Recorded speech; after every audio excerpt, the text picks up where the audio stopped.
Hi hello welcome back to my channel. ഇന്നത്തെ ക്ലാസ്സിൽ നമുക്ക് ചുരിദാർ എങ്ങനെയാണ് മെഷർ ചെയ്യുന്നതും കട്ട് ചെയ്യുന്നതും നോക്കാം. നമ്മൾ ആദ്യം തന്നെ ഇതുപോലെ ഒരു ലൈനിങ് തുണിയാണ് എടുക്കുന്നത്. അതിനെ 4 ആക്കി മടക്കിയിട്ട് നമുക്ക് മെഷർ ചെയ്യാൻ എടുക്കാം. ആദ്യം തന്നെ നമ്മൾ മെഷർ ചെയ്യുന്നത് നെക്കിൻ്റെ വിഡ്ത്താണ്. ഇവിടെ ഞാനൊരു 2.5 ഇഞ്ചാണ് മാർക്ക് ചെയ്യുന്നത്. അടുത്തത് നമ്മൾ അവിടെ നിന്ന് തന്നെ ഒരു 4 ഇഞ്ച് മാർക്ക് ചെയ്ത് കൊടുക്കാം. ഷോൾഡറിന് വേണ്ടി 4 ഇഞ്ച്. അവിടെ നിന്ന് താഴോട്ട് നമ്മൾ ഒരു 7 ഇഞ്ച് ആം ഹോളിന് വേണ്ടി ഒരു 7 ഇഞ്ച് മാർക്ക് ചെയ്ത് ആ ലൈനൊന്ന് ജോയിൻ ചെയ്ത് കൊടുക്കാം. അടുത്തത് നമ്മൾ ബസ് സൈസാണ് മാർക്ക് ചെയ്യുന്നത്. ഇവിടെ എനിക്ക് വേണ്ടത് 9 ഇഞ്ചാണ്. അതിന് ഒരു 2 ഇഞ്ചും കൂടെ കൂട്ടിയിട്ട് 11 ഇഞ്ചാണ് ഞാനിവിടെ മാർക്ക് ചെയ്ത് കൊടുക്കുന്നത്. എന്നിട്ട് അതൊന്ന് ജോയിൻ ചെയ്ത് കൊടുക്കുക. ചെസ്റ്റ് സൈസ് വരുന്നത് ഒരു 34 ഇഞ്ച് ആയതുകൊണ്ടാണ് ഞാൻ അങ്ങനെ എടുത്തത്. നിങ്ങൾക്ക് ചെസ്റ്റ് സൈസ് എങ്ങനെയാണോ വരുന്നത് അതിന് 4 ഭാഗിച്ചിട്ട് പ്ലസ് ഒരു 2 ഇഞ്ചും കൂടെ കൊടുത്തു കഴിഞ്ഞാൽ നിങ്ങൾക്ക് കറക്റ്റ് എത്രയാണോ വേണ്ടത് അത് കിട്ടും. അടുത്ത് നമ്മൾ നെക്കാണ് മാർക്ക് ചെയ്യുന്നത്. നെക്ക് ഇവിടെ ഞാനൊരു 5 ഇഞ്ചാണ് എടുക്കുന്നത്. നിങ്ങൾക്ക് നെക്കിൻ്റെ ഡെപ്ത് എത്ര വേണോ അതിനനുസരിച്ച് അടയാളപ്പെടുത്തി കൊടുക്കാവുന്നതാണ്. ജസ്റ്റ് ഒരു സ്ക്വയർ ആയിട്ടാണ് ഞാനിവിടെ വരച്ചു കൊടുക്കുന്നത്. നെക്കിന് നിങ്ങൾക്ക് എങ്ങനെ വേണമെങ്കിലും പാറ്റേൺ ചെയ്ത് കൊടുക്കാം. ഫ്രണ്ടിൽ ഈ ആലിലേൻ്റെ ടൈപ്പോ ഇല്ല സ്ക്വയർ തന്നെ മതിയെങ്കിൽ അങ്ങനെ ചെയ്യാം. അതിൻ്റെ വിഡ്ത്തും ഹൈറ്റും എത്രയാണോ നിങ്ങൾക്ക് വേണ്ടത് അതിനനുസരിച്ച് കൊടുക്കാം. അടുത്തത് ഞാനിവിടെ മാർക്ക് ചെയ്യുന്നത് വേസ്റ്റ് ലെങ്ത് ആണ്. വേസ്റ്റ് ലെങ്ത് എനിക്ക് വരേണ്ടത് 13 ഇഞ്ചാണ്. വേസ്റ്റിൻ്റെ വീതി എനിക്ക് കിട്ടേണ്ടത് 10 ഇഞ്ചുമാണ്. അതായത് നോർമൽ നമുക്ക് എത്രയാണോ വേണ്ടത് അതിൽ നിന്ന് ഒരു 2 ഇഞ്ച് എക്സ്ട്രാ, 1.5 2 ഇഞ്ചോ എക്സ്ട്രാ ഇട്ടിട്ട് വേണം എപ്പോഴും നമ്മൾ വരച്ചു കൊടുക്കാൻ അല്ലെങ്കിൽ മാർക്ക് ചെയ്ത് കൊടുക്കാനായിട്ട്. അടുത്തത് ഞാനിവിടെ ഹിപ്പിൻ്റെ ലെങ്ത്താണ് മാർക്ക് ചെയ്യുന്നത്. എനിക്ക് 19 ഹിപ്പിൻ്റെ ലെങ്ത്ത് വേണ്ടത്. അവിടെ നിന്ന് ഹിപ്പിൻ്റെ വീതിയും കൂടെ നമുക്ക് ചെയ്ത് കൊടുക്കാം. ഇവിടെ ഇപ്പോൾ ഞാൻ എടുക്കുന്നത് 11 ഇഞ്ചാണ്. നിങ്ങൾക്കിപ്പോൾ ഹിപ്പിൽ കുറച്ചും കൂടെ എക്സ്ട്രാ ലൂസ് വേണമെന്നുണ്ടെങ്കിൽ ഒരു 1/2 ഇഞ്ചോ അല്ലെ 1 ഇഞ്ചോ ആയിട്ട് കുറച്ച് കൂടുതൽ വരച്ചു കൊടുക്കാവുന്നതാണ്. ഇനി മാർക്ക് ചെയ്തതെല്ലാം കൂടെ ജസ്റ്റ് ഒന്ന് നമ്മൾ ജോയിൻ ചെയ്ത് കൊടുക്കാവുന്നതാണ്. അത് കഴിഞ്ഞതിന് ശേഷം താഴോട്ട് നമ്മൾ വരുമ്പോൾ, അതായത് സ്ലിറ്റിൻ്റെ ഓപ്പൺ ഭാഗത്തേക്ക് നമ്മൾ വരുമ്പോൾ നിങ്ങൾക്ക് വേണമെങ്കിൽ ഒരു സ്ട്രെയിറ്റ് ലൈൻ അവിടെ വരച്ചു കൊടുക്കാം. അല്ലെങ്കിൽ ഒരു സ്ലോപ്പായിട്ട് നമുക്ക് വരച്ചു കൊടുക്കാം. ഇവിടെ ഇപ്പോൾ ഞാൻ കണ്ടില്ലേ കുറച്ചൊരു ഹിപ്പിൻ്റെ അവിടെ കുറച്ചൊരു ലൂസ് കിട്ടാൻ വേണ്ടിയിട്ടാണ് ഒരു 1/2 ഇഞ്ച് അല്ലെങ്കിൽ ഒരു 1/4 ഇഞ്ചായിട്ട് നീട്ടിയിട്ട് കൊടുക്കുന്നത്. അതൊന്ന് ജസ്റ്റ് ജോയിൻ ചെയ്ത് കൊടുക്കുക. ഇനി അവിടെ നിന്ന് താഴോട്ട് സ്ട്രെയിറ്റ് ലൈനാണ് ഞാൻ എടുക്കുന്നത്. നിങ്ങൾക്ക് വേണമെങ്കിൽ ഇപ്പോൾ നമ്മൾ പാൻറ്റൊക്കെ ഇടുമ്പോൾ കുറച്ചും കൂടെ ഡ്രസ്സ് കവറേജ് കിട്ടണമെന്നുണ്ടെങ്കിൽ ആ രീതിക്ക് വേണമെങ്കിൽ ഒരു സ്ലോപ്പ്, താഴോട്ടൊരു സ്ലോപ്പ് പോകുന്ന പോലെ വേണമെങ്കിൽ വരച്ചു കൊടുക്കുക. അല്ലെങ്കിൽ ഇത് സ്ട്രെയിറ്റ് ലൈൻ താഴോട്ട് വരച്ചു കൊടുക്കാവുന്നതാണ്. അടുത്തത് നമ്മൾ ടോട്ടൽ ലെങ്ത്താണ് എടുക്കുന്നത്. ചുരിദാറിൻ്റെ ലൈനിങ് ആണ്. അതുകൊണ്ട് തന്നെ എത്ര വേണം എന്നുള്ളത് നമ്മൾ മെഷർ ചെയ്യാം. എനിക്കിവിടെ ചുരിദാറിന് വേണ്ട ടോട്ടൽ ലെങ്ത്ത് എന്ന് പറയുന്നത് 40. അതുകൊണ്ട് ലൈനിങ് ഞാനൊരു 35 എടുക്കുന്നത്. ലൈനിങ്ങിൻ്റെ ആ ഒരു മെഷർ ചെയ്തതിന് ശേഷം നമ്മൾ ജസ്റ്റ് അതൊന്ന് ജോയിൻ ചെയ്ത് കൊടുക്കുകയാണ് ചെയ്യുന്നത്. കറക്റ്റ് ആ ഒരു മെഷറിങ് എല്ലാം ചെയ്ത് കഴിയും. ഇനി നമ്മൾ ചെയ്യാൻ പോകുന്നത് ആം ഹോളിൻ്റെ കർവാണ്. നമ്മൾ ഫ്രീ ഹാൻഡിൽ ആം ഹോൾ വരയ്ക്കുമ്പോൾ ചിലപ്പോൾ എന്തെങ്കിലും മിസ്റ്റേക്ക് വരാനുള്ള സാധ്യതയുണ്ട്. അതിന് കുറച്ചും കൂടെ നമുക്ക് ഹെൽപ്ഫുൾ ചെയ്യുന്ന ഒരു സ്കെയിലാണിത്. Arm hole കർവിൻ്റെ സ്കെയിലാണിത്. ഇത് ഉപയോഗിച്ച് നമുക്കൊരു കർവ് ജസ്റ്റ് അതിൻ്റെ മുകളിൽ കറക്റ്റ് വെച്ചിട്ട് വരച്ചു കൊടുക്കാവുന്നതാണ്. ഇതിപ്പോൾ ആം ഹോൾ കർവായിട്ട് മാത്രമല്ല, നമുക്ക് വേറെ എവിടെയെങ്കിലും യൂസ് ചെയ്യണമെങ്കിൽ ഇതേ സ്കെയിൽ യൂസ് ചെയ്ത് വരച്ചു കൊടുക്കാവുന്നതാണ്. ഇവിടെ ഇപ്പോൾ ഞാൻ നെക്കിന് 5 ഇഞ്ചായിരുന്നു നേരത്തെ എടുത്തത്. പകരം ഞാനിവിടെ ഒരു 6 ഇഞ്ചിലേക്ക് ഇറക്കി കൊടുത്തിട്ടുണ്ട്. അപ്പോൾ നിങ്ങൾക്ക് അത് നേരത്തെ ഞാൻ പറഞ്ഞ ഡെപ്ത്ത് നിങ്ങൾക്ക് എത്ര വേണോ അതിനനുസരിച്ച് അവിടെ മാർക്ക് ചെയ്ത് കൊടുക്കാവുന്നതാണ്. ഇവിടെ ഇപ്പോൾ ഞാൻ നേരത്തെ ആം ഹോളിന് ഉപയോഗിച്ച അതേ സ്കെയിൽ ഉപയോഗിച്ചിട്ടാണ് റൗണ്ട് വരച്ചു കൊടുക്കുന്നത്. ഞാൻ ഈ ചുരിദാറിന് റൗണ്ട് നെക്കാണ് ഉദ്ദേശിക്കുന്നത്. അപ്പോൾ റൗണ്ടാണ് ഞാനിവിടെ വരച്ചു കൊടുക്കുന്നത്. ഈ സ്കെയിൽ ഉപയോഗിക്കുമ്പോൾ നമുക്ക് കറക്റ്റ് ആ മെഷർമെൻറ്റിൽ കിട്ടുകയും ചെയ്യും. പിന്നെ കറക്റ്റ് മെഷർമെൻറ്റ് കിട്ടണമെങ്കിൽ നമ്മൾ സ്കെയിൽ പ്ലേസ് ചെയ്യുന്നതും അതേ രീതിക്കായിരിക്കണം. അപ്പോൾ നമുക്ക് കറക്റ്റ് ആ ഒരു ഇത് കിട്ടും. ജസ്റ്റ് അവിടെ ഒന്ന് മാർക്ക് ചെയ്യുന്നത് കുറച്ചും കൂടെ വരെ കട്ടിക്ക് കൊടുത്താൽ നമുക്ക് ഈസി ആയിരിക്കും. ഇനി നമുക്കിത് കട്ട് ചെയ്ത് കൊടുക്കാം. അതിനാദ്യം നമ്മൾ ജസ്റ്റ് ഒന്നിലേ താഴെ തന്നെ നമുക്ക് ജസ്റ്റ് കട്ട് ചെയ്ത് കൊടുക്കാം. അല്ല മുകളിൽ തന്നെ വേണമെങ്കിൽ ആം ഹോളിൻ്റെ അവിടെ നിന്ന് തന്നെ നമുക്ക് കട്ട് ചെയ്യുകയും ചെയ്യാം. അപ്പോൾ ജസ്റ്റ് ഞാൻ താഴെ തന്നെ തുടങ്ങുകയാണ്. താഴത്തെ ബോട്ടം ലെവൽ കട്ട് ചെയ്തു. പിന്നെ മെല്ലനെ സൈഡിൽ കൂടെ കട്ട് ചെയ്തു. ഈ തുണി മടക്കി വയ്ക്കുമ്പോൾ എപ്പോഴും ശ്രദ്ധിക്കേണ്ട ഒരു കാര്യം എന്ന് വെച്ച് കഴിഞ്ഞാൽ നമ്മളെ തുണി അടിയിലുള്ളതും മുകളിലുള്ളതും രണ്ടും കറക്റ്റ് പൊസിഷനിലാണോ നോക്കണം. ചിലപ്പോൾ മടക്ക് വരുന്നത് കൊണ്ട് തന്നെ നമുക്ക് ചിലപ്പോൾ വീതിയിൽ എന്തെങ്കിലും ബുദ്ധിമുട്ട് വരാനുള്ള സാധ്യതയുണ്ട്. ചിലപ്പോൾ ഒന്ന് മടങ്ങി കിടന്നു കഴിഞ്ഞാൽ നമ്മൾ മാർക്ക് ചെയ്തതിൻ്റെ മുകളിൽ കൂടെ കട്ട് ചെയ്യുന്ന സമയത്ത് നമുക്കത് എന്തെങ്കിലും പ്രശ്നങ്ങൾ വരാൻ, വീതിയിൽ എന്തെങ്കിലും പ്രശ്നങ്ങൾ വരാൻ സാധ്യതയുള്ളതുകൊണ്ട് നമ്മളെപ്പോഴും കട്ട് ചെയ്യുമ്പോൾ ഒരു 1/4 ഇഞ്ച് എക്സ്ട്രാ വിട്ടിട്ട് കട്ട് ചെയ്യും. അപ്പോൾ നമുക്ക് രണ്ടും ഒരേപോലെ, ഫ്രണ്ടിൻ്റെയും ബാക്കിൻ്റെയും ലൈനിങ് തുണി ഒരേപോലെ നമുക്ക് കിട്ടും. അടുത്തത് നമുക്ക് നെക്ക്. ഇത് വെട്ടുമ്പോൾ ഫുള്ളായിട്ട് നമുക്ക് വെട്ടി കൊടുക്കാം. നെക്കിൻ്റെ കാര്യത്തിലേക്ക് വരുമ്പോൾ നമ്മൾ ആദ്യം ഫ്രണ്ടും ബാക്കും നമുക്ക് വേണമെങ്കിൽ സെയിം തുണിയിൽ തന്നെ വരച്ചു കൊടുക്കാം നെക്ക്. ഇതിലിപ്പോൾ ഞാൻ എടുക്കുന്ന എൻ്റെ ലെങ്ത്ത് എന്ന് പറയുന്നത് ബാക്കിന് 4 ഇഞ്ചാണ് ഞാൻ ബാക്ക് നെക്ക് കൊടുക്കുന്നത്. അതുകൊണ്ട് തന്നെ ആദ്യം നമുക്ക് ബാക്കത്തെ നെക്ക് കട്ട് ചെയ്യാം. ഒരിക്കലും ആ ചുരിദാറിൻ്റെ ഫ്രണ്ട് ഭാഗം വെച്ച് കട്ട് ചെയ്യാൻ നിൽക്കരുത്. ഫ്രണ്ടിൻ്റെ ലെങ്ത്തും ബാക്കിൻ്റെ ലെങ്ത്തും അപ്പോൾ സെയിം ആയിപ്പോവും. അപ്പോൾ നിങ്ങൾക്ക് വേണമെങ്കിൽ ഒന്നില്ലെങ്കിൽ രണ്ടിൻ്റെയും ലെങ്ത്ത് ഒരുപോലെ എടുക്കാം, അല്ലെങ്കിൽ നെക്ക് കട്ട് ചെയ്യാതെ ലൈനിങ്ങും നല്ല തുണിയും കൂടെ വയ്ക്കുമ്പോൾ കട്ട് ചെയ്തെടുത്താലും മതി, സ്റ്റിച്ച് ചെയ്തിട്ട് കട്ട് ചെയ്താലും മതി. അത് ഞാൻ വേറൊരു വീഡിയോയിൽ ചെയ്തു തരാം.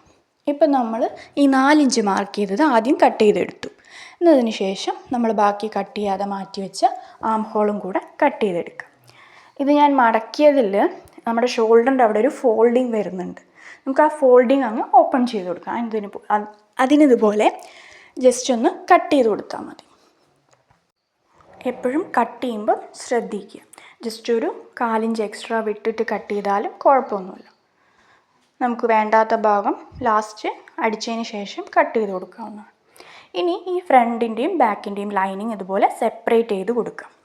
നമ്മൾ നേരത്തെ പറഞ്ഞല്ലോ, ബാക്കിൻ്റെ കഴുത്താണ് നമ്മൾ വെട്ടിയത്, ഫ്രണ്ടിൻ്റെ നമ്മളൊന്നും ചെയ്തിട്ടില്ല. അപ്പോൾ ഇതുപോലെ മാറ്റിയതിന് ശേഷം നമുക്ക് ആ ഫ്രണ്ടിലത്തെ കഴുത്തൊന്ന് ജസ്റ്റ് ഒന്ന് കട്ട് ചെയ്ത് കൊടുക്കാം. ഇതാകുമ്പോൾ നമുക്ക് എളുപ്പമാണ്. മറ്റേത് നമ്മൾ ഫ്രണ്ടിൻ്റെ കഴുത്തിൽ സ്ട്രെയിറ്റ് കൊണ്ട് വെട്ടിക്കഴിഞ്ഞാൽ നമുക്ക് ബാക്കും ഫ്രണ്ടും നെക്ക് ഒരേ അളവിലായിപ്പോൾ. ഇപ്പോൾ ബാക്ക് നെക്ക് ഒരുപാട് ഡീപ്പാണ് വേണ്ടതെന്നുണ്ടെങ്കിൽ ഫ്രണ്ട് നെക്ക് ആദ്യം കട്ട് ചെയ്യുക. എന്നതിന് ശേഷം ഇതുപോലെ മാറ്റി വെച്ചിട്ട് ഫ്രണ്ടും ബാക്കുമായിട്ട് കട്ട് ചെയ്താലും മതി. കറക്റ്റ് ഏത് ഷേപ്പിലാണോ വേണ്ടതെന്ന് വെച്ച് കഴിഞ്ഞാൽ കട്ട് ചെയ്യാം. ഇനിയിപ്പോൾ അതല്ല, അങ്ങനെ ബുദ്ധിമുട്ടുണ്ടെങ്കിൽ ഒരു പാറ്റേൺ വരച്ചിട്ട് കട്ട് ചെയ്ത് കൊടുക്കാം. അടുത്ത നമുക്ക് നല്ല തുണി എടുത്തിട്ട് മെഷർ ചെയ്തിട്ട് നമുക്ക് കട്ട് ചെയ്യാം. നോർമലി നമ്മൾ സാധാ ചുരിദാറിന് 2 മീറ്ററാണ് എടുക്കാറ്. ഇവിടെ ഞാനൊരു 3 മീറ്റർ തുണി എടുത്തിട്ടുണ്ട്. ഇതിന്ന് നമുക്ക് ആവശ്യമുള്ള ലെങ്ത്ത് ഇപ്പോൾ 40 ഇഞ്ചാണ് ഞാൻ മൊത്തത്തിൽ പറഞ്ഞത്. അപ്പോൾ ഈ 40 ഇഞ്ചിന് ഒരു +1 ഇഞ്ചും കൂടെ എക്സ്ട്രാ ഇട്ടിട്ടാണ് ഞാൻ ഈ നല്ല തുണിയിൽ കട്ടിങ് കൊടുക്കുന്നത്. അപ്പോൾ എത്രയാണോ നിങ്ങൾക്ക് ടോട്ടൽ ലെങ്ത്ത് വേണ്ടത് അതിന് എപ്പോഴും 1 ഇഞ്ച് എക്സ്ട്രാ ഇട്ടിട്ട് വേണം കട്ട് ചെയ്ത് കൊടുക്കാനായിട്ട്. അപ്പോൾ ഇത് കട്ട് ചെയ്തതിന് ശേഷം നമ്മൾ നേരത്തെ ചെയ്ത പോലെ തന്നെ, ലൈനിങ്ങിൽ ചെയ്ത പോലെ തന്നെ 4 മടക്കി കൊടുക്കുകയാണ് ചെയ്യുന്നത്. എപ്പോഴും കട്ട് ചെയ്യുമ്പോൾ ചീത്ത വശം മുകളിൽ വരുന്ന പോലെ ചെയ്യുക. കാരണം ചീത്ത വശത്ത് നമ്മൾ വരച്ച് കഴിഞ്ഞാൽ പ്രശ്നമില്ല, പക്ഷെ നല്ല വശത്ത് വരയ്ക്കുമ്പോൾ ചോക്കിൻ്റെ അടയാളം കാരണം നമുക്കത് ഫിനിഷിംഗ് ആയിട്ട് തോന്നത്തില്ല.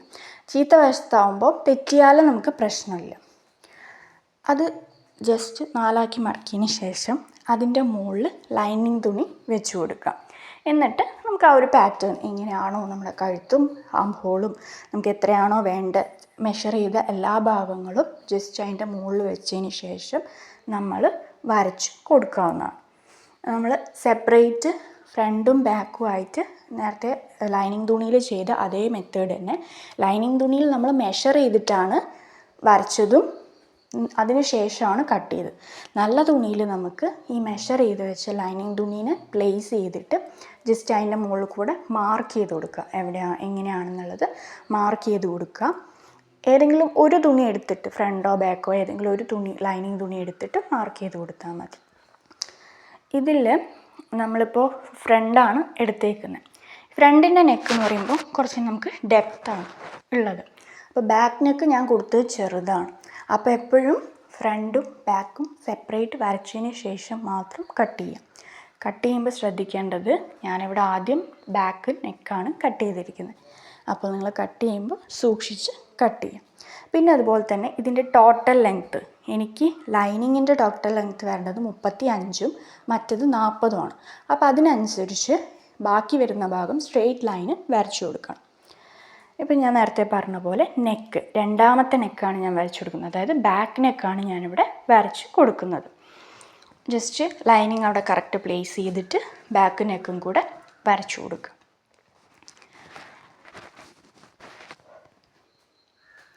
ഇത് വരച്ചതിന് ശേഷം നമ്മൾ ആ ലൈനിങ് തുണി എടുക്കുമ്പോൾ നമുക്ക് ആ മാർക്ക് ചെയ്ത ഭാഗം കാണാൻ പറ്റും. അപ്പോൾ എപ്പോഴും ആദ്യം ബാക്ക് നെക്ക് കട്ട് ചെയ്യാൻ നോക്കുക. അതായത് ഏറ്റവും ചെറുത് എടുക്കുന്നത് ഏതാണോ ലെങ്ത്ത് അതിനനുസരിച്ച് കട്ട് ചെയ്ത് കൊടുക്കുക.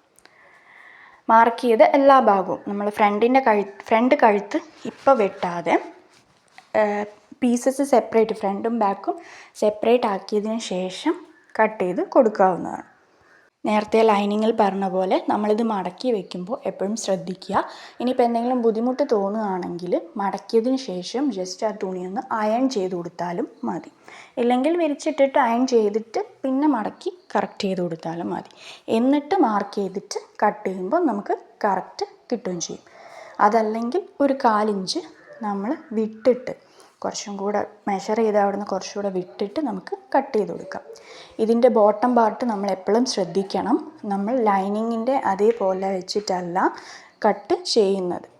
അപ്പോൾ കുറച്ചും കൂടെ ഇറക്കത്തിൽ വേണം കട്ട് ചെയ്യാനായിട്ട്. ഇതിൽ നമ്മൾ ശ്രദ്ധിക്കേണ്ട ഒരു കാര്യം എന്ന് വെച്ച് കഴിഞ്ഞാൽ ചുരിദാറിൻ്റെ ടോട്ടൽ ലെങ്ത്ത് ഞാൻ കൊടുത്തത് 41ആണ്. അതുകൊണ്ട് തന്നെ നമ്മൾ 41 ലെങ്ത്ത് ഉണ്ടോ എന്ന് നോക്കിയിട്ട് മാത്രം കട്ട് ചെയ്ത് കൊടുക്കുക. ചുരിദാറുടെ ലൈനിങ് നമ്മൾ മുകളിൽ വയ്ക്കുമ്പോൾ അത് 35ലാണ് ഞാൻ ലൈനിങ് മാർക്ക് ചെയ്തത്. അതുകൊണ്ട് തന്നെ അവിടെ വെച്ച് കഴിഞ്ഞാൽ നമ്മുടെ ലെങ്ത്ത് കുറഞ്ഞു പോകും. അപ്പോൾ ഒരിക്കലും അത് ആ ഒരു ഭാഗത്ത് വെച്ച് വരയ്ക്കാൻ നിൽക്കരുത്. ബാക്കിയുള്ള ഭാഗങ്ങളൊക്കെ നമ്മൾ സെയിം അതുപോലെ തന്നെ വരച്ചിട്ട് കട്ട് ചെയ്ത് കൊടുക്കുക. ലെങ്ത്ത് മാത്രം എപ്പോഴും ഒന്ന് കട്ട് ചെയ്യുമ്പോൾ ശ്രദ്ധിക്കുക. നമ്മൾ നേരത്തെ ഫോൾഡ് ചെയ്ത്, അതായത് നമ്മൾ ലൈനിങ് എങ്ങനെയാണോ ഫോൾഡ് ചെയ്ത് അതേപോലെ തന്നെയാണ് ഞാനിതിൻ്റെ നല്ല തുണിയും വെച്ചത്. അതുകൊണ്ട് ഈ ഒരു ഷോൾഡറിൻ്റെ പോർഷനിൽ നമുക്കൊരു ഫോൾഡിങ് വന്നിട്ടുണ്ട്. അത് ജസ്റ്റ് ഒന്ന് കട്ട് ചെയ്ത് ഇതുപോലെ ഓപ്പൺ ചെയ്ത് കൊടുക്കാം. കട്ട് ചെയ്യുമ്പോൾ എപ്പോഴും ശ്രദ്ധിക്കുക കറക്റ്റ് ആണോ എന്ന്. അല്ലെങ്കിൽ നമ്മുടെ ഷോൾഡർ ഒന്നിൽ കൂടുതലും ഒന്നിൽ കുറവുമായിപ്പോവും. ഇതും ഈ പറഞ്ഞ പോലെ ജസ്റ്റ് ഒന്ന് അയൺ ചെയ്ത് കഴിഞ്ഞാൽ നമുക്ക് കറക്റ്റ് ആ ഒരു മടക്കം അവിടെ കിട്ടും. അപ്പോൾ ആ ഇതിൽ വെച്ചിട്ട് കറക്റ്റ് സ്ട്രെയിറ്റ് ആയിട്ടൊന്ന് വെട്ടിക്കൊടുത്താൽ മതി. ഇനി നമുക്ക് ഈ ഫ്രണ്ട് പോർഷനും ബാക്ക് പോർഷനും ഒന്ന് സെപ്പറേറ്റ് ആയിട്ട് എടുക്കാം. നമ്മൾ നേരത്തെ ഫ്രണ്ട് പോർഷൻ മാറ്റി വെച്ചിട്ട് ലൈനിങ്ങിൽ ചെയ്ത പോലെ തന്നെ ഫ്രണ്ട് പോർഷൻ മാറ്റി വെച്ചിട്ട് ഇതുപോലെ അഡ്ജസ്റ്റ് ചെയ്ത് കൊടുത്തിട്ടാണ് നമ്മൾ നെക്ക് ഫ്രണ്ടിലത്തത് കട്ട് ചെയ്തത്. ഫ്രണ്ട്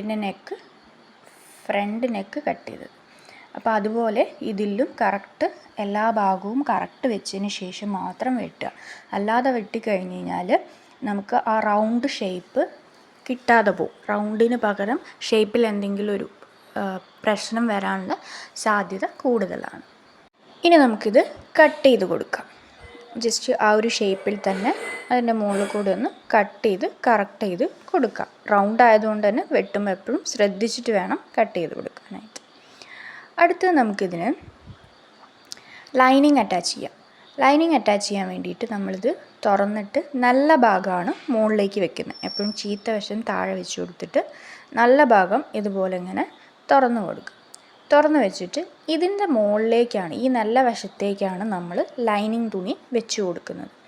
നമുക്ക് വേണമെങ്കിൽ എക്സ്ട്രാ ഒരു പീസ് വെച്ചിട്ട് അങ്ങനെ വേണമെങ്കിൽ കഴുത്ത് അടിച്ചു കൊടുക്കാം. ഇവിടെ ഇപ്പോൾ ഞാൻ ലൈനിങ് തുണി വെച്ച് മറിച്ചടിക്കുകയാണ് ചെയ്യുന്നത്. അങ്ങനെ ആകുമ്പോൾ നമുക്കൊരു ഫിനിഷിങ്ങിൽ കിട്ടും. മറ്റേത് എക്സ്ട്രാ ഒരു തുണി വെച്ചിട്ട് ഞാൻ അടിക്കുകയാണെങ്കിൽ എനിക്ക് അതിനൊരു ഹെമ്മിങ്ങോ അല്ലെ എക്സ്ട്രാ സ്റ്റിച്ചിങ്ങോ അവിടെ ചെയ്യേണ്ടി വരും ബാക്കി ഭാഗത്ത്. ഇതാകുമ്പോൾ ആ പ്രശ്നമില്ല. ജസ്റ്റ് ഇതുപോലെ നല്ല വശത്ത് ലൈനിങ് വെച്ചിട്ട് ആ കാണുന്ന നമ്മുടെ കഴുത്തിൻ്റെ മുകളിൽ കൂടെ ജസ്റ്റ് ഒരു 1/4 ഇഞ്ച് വീതിയിൽ ജസ്റ്റ് ഒന്ന് ഇതുപോലെ ഇങ്ങനെ അടിച്ചു കൊടുത്തു കഴിഞ്ഞാൽ കറക്റ്റ് നമുക്കത് അടിമറിച്ച് കിട്ടുകയും ചെയ്യും. നല്ല ഫിനിഷിങ്ങിലത് കിട്ടും. ഇതേപോലെ തന്നെ ബാക്കിൻ്റെ നെക്കും ചെയ്താൽ മതി. അടുത്ത് നമുക്ക് ബാക്കി വന്ന പീസ് എടുത്തിട്ട് സ്ലീവ്സ് ചെയ്ത് കൊടുക്കാം. നമുക്ക് വേണമെങ്കിൽ ഇപ്പോൾ മുറിച്ച് വെച്ച് നമ്മുടെ ചുരിദാർ മുറിച്ച് അതേ പീസിൻ്റെ സൈഡിൽ വരുന്ന ആ ഒരു പോർഷൻ എടുത്തും കൈ വേണമെങ്കിൽ വെച്ച് കൊടുക്കാം. ഞാനിവിടെ എൽബോയ്ക്ക് മുകളിലുള്ള ഒരു ലെങ്ത്താണ് കൊടുക്കുന്നത്. അതുകൊണ്ട് തന്നെ ഞാൻ ഈ എക്സ്ട്രാ വന്ന പീസിൽ നിന്നാണ് എടുക്കുന്നത്. നിങ്ങൾക്ക് വേണമെങ്കിൽ നമ്മൾ നേരത്തെ പറഞ്ഞ പോലെ അത് ആ ചുരിദാറിന് കട്ട് ചെയ്ത സൈഡ് ഭാഗത്തുനിന്ന് എടുത്തിട്ട് ചെയ്ത് കൊടുക്കുക. എത്രയാണോ ലെങ്ത്ത് വേണ്ടത് അതിനനുസരിച്ച്. അപ്പോൾ ഇതിൽ സ്ലീവ്സ് നമ്മളിതുപോലെ മടക്കി കൊടുത്തതിന് ശേഷം താഴെ ജസ്റ്റ് ഞാനൊരു ബോട്ടമിൽ ലൈന് വരച്ചു കൊടുക്കുന്നത്. അതെന്ന് വെച്ച് കഴിഞ്ഞാൽ താഴെ നമ്മളിപ്പോൾ വെട്ടി കൊടുക്കുന്ന ഭാഗം എന്തെങ്കിലും ഏറെക്കുറെ ആയിട്ട് വരുന്നുണ്ടെങ്കിൽ നമ്മൾ തുണി മടക്കി അടിക്കുമ്പോൾ നമുക്കതൊരു ബുദ്ധിമുട്ടായിരിക്കും. ചിലപ്പോൾ നീളത്തിലൊക്കെ നമ്മുടെ സ്ലീവ്സിൻ്റെ ലെങ്ത്തിൽ ചിലപ്പോൾ എന്തെങ്കിലും മിസ്റ്റേക്ക് വരാൻ സാധ്യതയുണ്ട്. അപ്പോൾ താഴെയുള്ള തുണികൾ എപ്പോഴും കറക്റ്റാണോ ഉള്ളത് നോക്കിയിട്ട് സ്ട്രെയിറ്റ് ഒരു ലൈൻ വെച്ച് വെട്ടി കൊടുക്കാം. ഇനി നമുക്ക് ഇതിൻ്റെ ലെങ്ത്ത് മാർക്ക് ചെയ്യാം. എനിക്കിവിടെ ലെങ്ത്ത് വേണ്ടത് 10 1 ഇഞ്ച് എക്സ്ട്രാ ഇട്ടിട്ട് ഞാൻ 11 ഇഞ്ച് കൊടുക്കുന്നുണ്ട്. അവിടുന്ന് താഴോട്ടൊരു 3 ഇഞ്ച് മാർക്ക് ചെയ്യാം. നമുക്ക് ആം ഹോളിൻ്റെ അവിടെ വരാൻ വേണ്ടിയിട്ട് നമ്മളൊരു 3 ഇഞ്ച് മാർക്ക് ചെയ്ത് കൊടുക്കുന്നുണ്ട്. ആ മാർക്ക് ചെയ്ത ഭാഗം നേരെ ഓപ്പോസിറ്റ് ഒന്ന് മാർക്ക് ചെയ്ത് കൊടുക്കുക. ഇപ്പോൾ നമ്മൾ മാർക്ക് ചെയ്യുന്നതും നമ്മൾ ആദ്യം മാർക്ക് ചെയ്ത ടോട്ടൽ ലെങ്ത്തും കൂടെ ജോയിൻ ചെയ്ത് കൊടുക്കുകയാണ് ചെയ്യുന്നത്. അതിന് യൂസ് ചെയ്യാൻ പറ്റിയൊരു സ്കെയിലാണ് ഇത്. ഇത് യൂസ് ചെയ്ത് നമുക്ക് കറക്റ്റ് ആ ഒരു കർവ് നമുക്ക് വരച്ചെടുക്കാൻ പറ്റും. ഫ്രീ ഹാൻഡിൽ നമ്മൾ വരയ്ക്കുമ്പോൾ നമ്മൾ കുറേ വരകളൊക്കെ വരച്ചിട്ട് ചെയ്ത് കൊടുക്കേണ്ടി വരും. പകരം നമുക്ക് ഇതുപോലൊരു സ്കെയിൽ വെച്ചിട്ട് ജസ്റ്റ് ഒരു വരയിൽ തീർക്കാവുന്നതേ ഉള്ളൂ. കറക്റ്റ് ഇങ്ങനെ ഇതുപോലെ വെച്ചിട്ട് നമുക്ക് വരച്ചു കൊടുക്കാം. അതിന് ശേഷം ഇതിൻ്റെ സ്ലീവിൻ്റെ ബോട്ടത്തിൽ നമുക്ക് എത്രയാണോ വണ്ണം വേണ്ടത് അതിനനുസരിച്ച് മാർക്ക് ചെയ്ത് കൊടുക്കാം. എനിക്കിവിടെ വേണ്ടത് 7 ഇഞ്ചാണ്. ജസ്റ്റ് ആ 7 ഇഞ്ച് അവിടെ ഒന്ന് മാർക്ക് ചെയ്ത് കൊടുക്കാം. ഇത് മാർക്ക് ചെയ്തതിന് ശേഷം ആ മാർക്ക് ചെയ്ത അവിടെ നിന്ന് നമ്മൾ ആദ്യം ആം ഹോൾ വരച്ച ആ പാർട്ടിലേക്ക് അത് ജോയിൻ ചെയ്ത് കൊടുക്കാവുന്നതാണ്. ജസ്റ്റ് ഇങ്ങനെ താഴ്ന്ന മുകളിലേക്കൊരു ലൈൻ സ്കെയിൽ യൂസ് ചെയ്തിട്ടോ അല്ലെങ്കിൽ ടേപ്പ് യൂസ് ചെയ്തിട്ടോ നമുക്ക് വരച്ചു കൊടുക്കാം. ഇനി ഈ മെഷർ ചെയ്തതൊന്ന് നമുക്ക് കട്ട് ചെയ്ത് മാറ്റി കൊടുക്കാം. ഞാനിവിടെ സ്ലീവ്സിൻ്റെ ബോട്ടം മാർക്ക് ചെയ്തത് 7 ഇഞ്ചാണ്. കാരണം ടോട്ടൽ എനിക്ക് വേണ്ടതാണ് 7 ഇഞ്ച്. നമ്മൾ എത്രയാണോ വീതി വേണ്ടത് അതിൽ നിന്ന് 2 ഇഞ്ച് എക്സ്ട്രാ വെച്ചിട്ടാണിത് കട്ട് ചെയ്ത് കൊടുക്കുന്നത്. നമ്മൾ അതുപോലെ തന്നെ ഈ ഒരു സെൻറ്റർ പോർഷനിൽ ചെറിയൊരു കട്ട് കൊടുക്കുകയാണ്. നമുക്ക് ഷോൾഡറിൻ്റെ മുകളിൽ ഇത് വെച്ച് അടിക്കുന്ന ടൈമിൽ കറക്റ്റ് സെൻറ്റർ കിട്ടാൻ വേണ്ടിയിട്ടാണ് അങ്ങനെ ചെയ്യുന്നത്. നമുക്ക് താഴെ ബിഗിനേഴ്സൊക്കെ ആണെങ്കിൽ താഴെ ഇങ്ങനെ മടക്കി അടിക്കാൻ ബുദ്ധിമുട്ടൊക്കെ തോന്നുകയാണെങ്കിൽ ജസ്റ്റ് സ്ട്രെയിറ്റ് ലൈന് ജസ്റ്റ് തുറന്ന് വെച്ചിട്ട് വരച്ചു കൊടുത്താലും മതി. നമുക്ക് കറക്റ്റ് ആ മടക്കിൽ തന്നെ വെച്ച് അടിക്കാൻ പറ്റും. പിന്നെ മടക്കി അടിച്ചതിന് ശേഷം നമുക്ക് എപ്പോഴും വേണമെങ്കിൽ എത്രയാണോ വീതി വേണ്ടത് അത് ജസ്റ്റ് അവിടെ നിന്ന് മാർക്ക് ചെയ്ത് കൊടുക്കാം. ഇപ്പോൾ ഞാനിവിടെ 5 ഇഞ്ചാണ് മാർക്ക് ചെയ്തിരിക്കുന്നത്. നിങ്ങൾക്ക് ഈ വീഡിയോ ഇഷ്ടമായാൽ ലൈക്ക് ചെയ്യുക, ഷെയർ ചെയ്യുക, സബ്സ്ക്രൈബ് ചെയ്യുക. ഇതിൻ്റെ സ്റ്റിച്ചിങ് വീഡിയോ പാർട്ട് 2 ആയിട്ട് ഞാൻ ഇടുന്നതായിരിക്കും. അതുവരെ stay tune to needle and canvas. By.